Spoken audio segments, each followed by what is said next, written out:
तो दोस्तों देखा, एक बार फिर से हमारे विश्व गुरु ने कमाल कर डाला और इंडिया को भारत में बदलने का विचार कर डाला।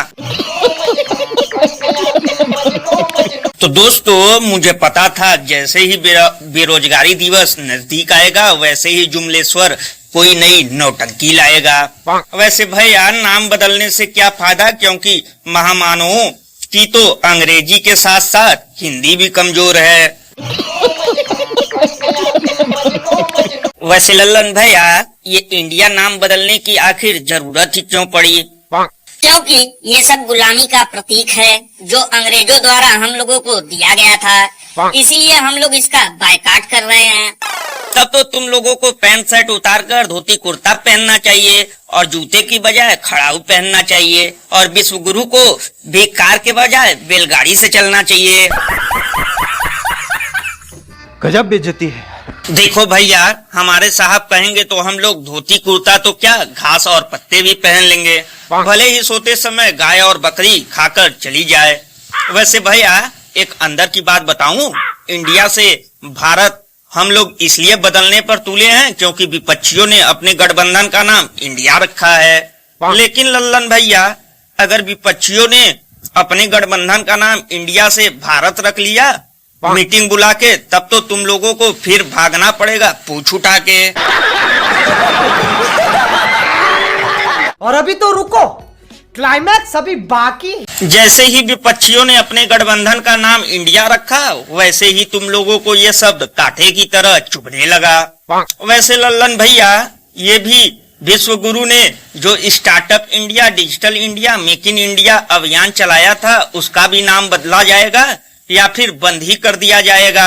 बाप रे, ये तो धोती खोल रहा है। मुझे पता है तुम लोगों को तकलीफ तो होगा ही, क्योंकि ये नाम हमारे विश्व गुरु बदल रहे हैं। लल्लन भैया इसीलिए तो महान लोगों ने कहा है ऐसे नेता को वोट दो जो पढ़ा लिखा हो, ऐसे नेता को ना दो जिसे सिर्फ नाम बदलना आता हो।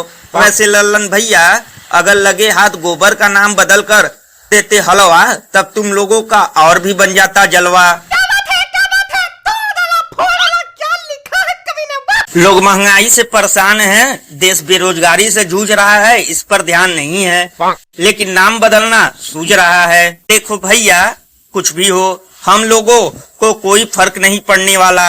हम लोग तो बस यही चाहते हैं कि हमारे साहब की फोटो और हमारी पार्टी का झंडा दोनों एक दिन नोट पर हो। लल्लन भैया नोट का तो पता नहीं, लेकिन रोड पर बहुत जल्दी पहुंच जाओगे, क्योंकि मुझे लगता है आप शायद भूल चुके हैं सत्ता भी लोग रोटी की तरह पलटते रहते हैं। अरे दीवानो मुझे पहचानो, गुजरात से आया मैं हूँ कौन, मैं हूँ फेंकू, मैं हूँ फेंकू, मैं हूँ फेंकू। लोगों की नजरों ने मुझको यहाँ जो भी माना है वो मैं नहीं। बात तो सही है। वो मैं नहीं, मैं जुमले बाजू हूँ, मैं धोखे बाजू हूँ, करता नौटंकियाँ अनेक। अरे दीवानो मुझे पहचानो, गुजरात से आया मैं हूँ कौन, मैं हूँ फेंकू, मैं हूँ फेंकू, मैं हूँ फेंकू। खत्म।